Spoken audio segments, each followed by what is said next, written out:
We are now fortunate to have Mr. Billy Rosa join us as our keynote speaker for tonight's ceremony. Mr. Rosa is currently a Robert Wood Johnson Foundation Future of Nursing Scholar, a PhD student at the University of Pennsylvania School of Nursing, and a nurse practitioner practicing in supportive care services at Memorial Sloan Kettering Cancer Center in New York City.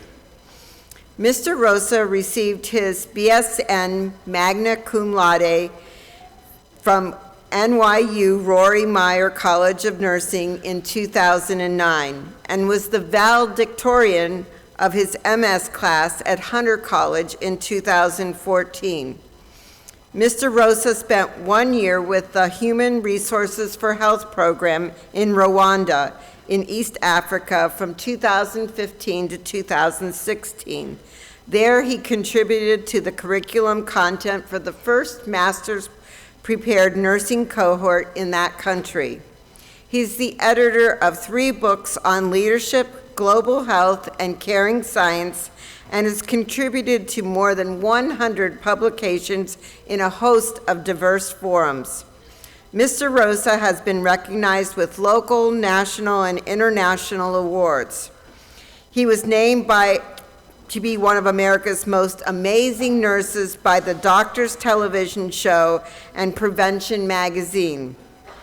Mr. Rosa serves on the National Nominating Committee for the American Holistic Nurses Association and the editorial board for the Journal of Hospice and Palliative Nursing. He is a fellow in the American Academy of Nursing and the American College of Critical Care Medicine, as well as New York Academy of Medicine. He makes me tired, and he's so young. Most recently, he received the 2018 Lillian Wald Service Award from the American Public Health Association's Nursing Section. Please join me in welcoming Mr. Billy Rosa.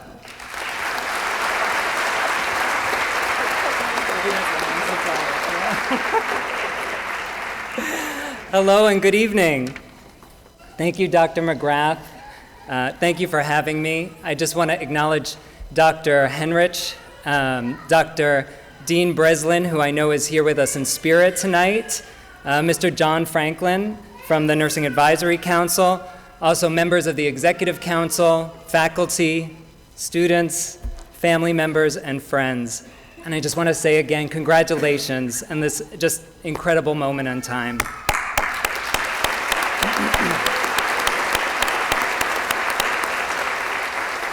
I'm truly thrilled to be here tonight, and lucky for you, I only have 10 minutes to speak, because I'll keep going. So my intention tonight is pretty simple. I want to talk to you specifically about the power you have as nurses, and that means talking about the caring and the compassion that is a prerequisite for your work. And I'll leave you with a vision and some thoughts to consider as you start this healing path. So I find again and again that nurses really forget the power they wield on a daily basis. So it's important to keep in mind that the care that you give every day lives on in the lives of your patients and their families long after your relationship with them ends. So the kindness that you give or don't give, the compassion that you demonstrate or don't demonstrate, and really the humanity that you offer or not, that's what they'll remember. And that's a real power. So knowing how you show up actually determines people's perceptions of healthcare and nursing and actually forms the memories they have with their loved ones during the most emotional and pivotal moments in their life. So we have to continuously be aware of how we use that power as nurses. Years ago, I was working in the critical care unit at NYU Medical Center, and our unit was on the 15th floor, so this is important. And NYU is famous for having the world's smallest elevators. And every day, employees would take their stance to get into that cram space and kind of, claim it. That was the daily ritual. So I showed up one day and I had my coffee in my hand, and this is a pretty important point. I hadn't drank my coffee yet. And those of you who know me know, don't talk to me until I've had my coffee. It seems pretty reasonable to me, but some people find it difficult to believe. And So I showed up, got into the elevator with 20 people in a space made for 12, and I was standing against one of the walls, and all of a sudden a voice from the other side of the crowd said, "You're Billy Rosa." Now, I'm a born and bred New Yorker, and at that moment, I was also an uncaffeinated New Yorker. So I wasn't quite sure whether I was hearing joy or anger or something in between. And like clockwork, the elevator stopped, and all 20 people, except me and this woman, got off the elevator. A movie script could not have written it any better. So I took a deep breath, and I paused, and I said, "So how you doing?" And she took a breath, and she put her hand on her chest, and she started to cry. And she said, "You took care of my mother when she was dying.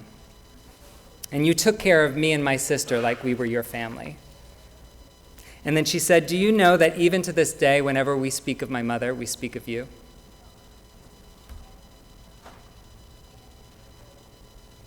And even in this moment, when I tell that story, it blows me away, right? It's incredibly humbling, incredibly overwhelming. So I gave her a hug, and I thanked her for sharing, and I got off.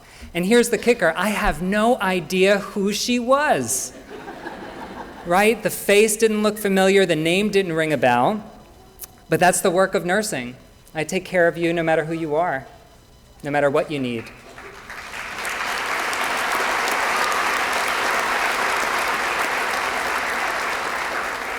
And there's no way you're going to remember everyone. So you have to trust that you're really clear on your intentions for this work, that you're in your integrity about it.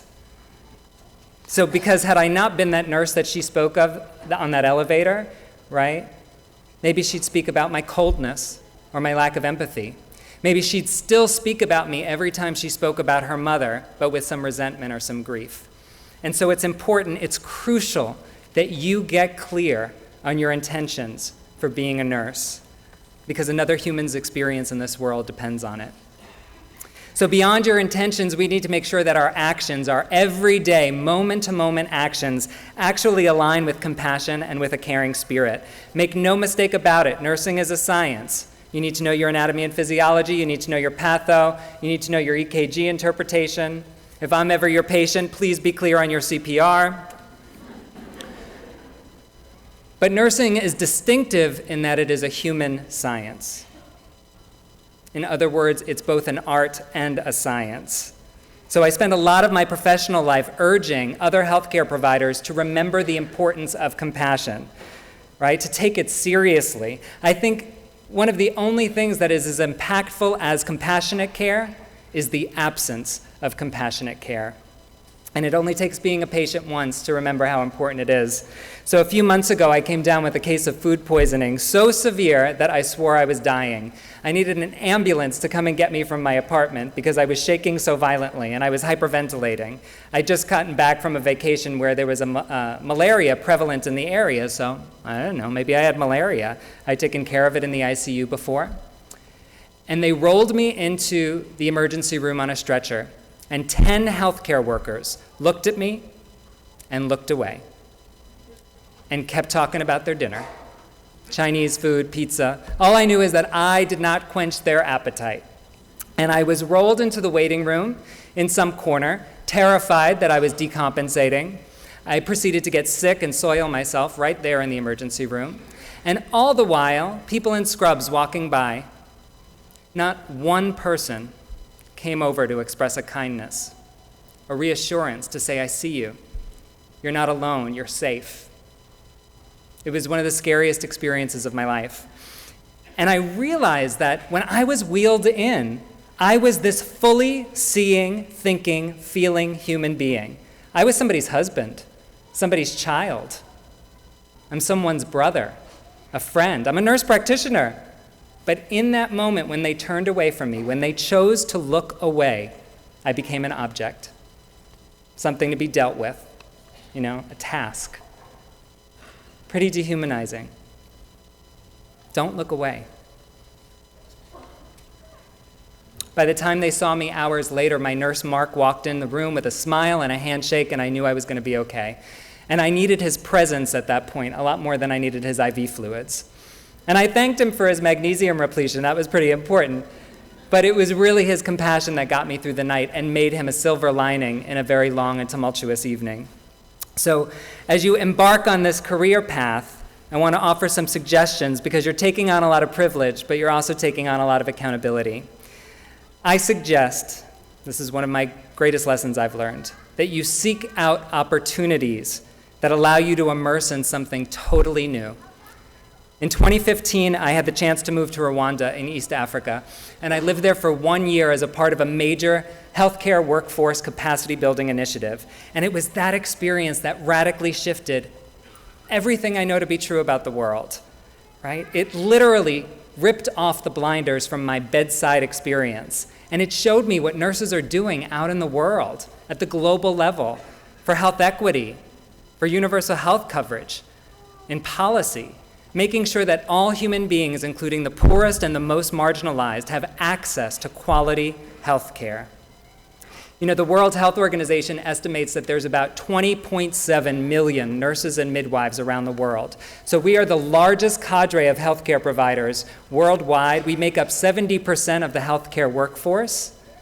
We're said to deliver between 60 and 90% of all healthcare services. So nursing is a global profession, and if you ever have a chance to embark on such a journey, trust that it will only expand your possibilities in your career. And you don't have to go to Africa or India or South America or Mexico. You can look down the block anywhere in the United States and find people who need your services and your knowledge and your caring. So as you deepen your commitment to nursing tonight, you also commit to being lifelong learners. You commit to contributing to new knowledge that will advance and sustain this profession. So never doubt for a second, each day you come to class, that right next to you, right now, in front of you, behind you, you are the next generation of nurse scientists, researchers, faculty members, advocates, clinicians, change agents, policymakers. Be kind to one another and support each other. And be the kind of colleague you hope others will be to you. So I'm pretty sure I've gone over the 10 minutes, as I do. But I'll leave with this last snippet before the harp starts to play or something. So I actually shared these words at my master's graduation a few years ago, and every now and then I like to read them out loud to make sure I'm actually walking my talk, you know? So I quote, "This vision requires that I celebrate what I love most about being a nurse, and that is the time I spend with my patients. It is our privilege and, in fact, our ethical obligation to breathe humanity into our practice as nurses with each patient, each day, in each moment. It is our right and it is our gift."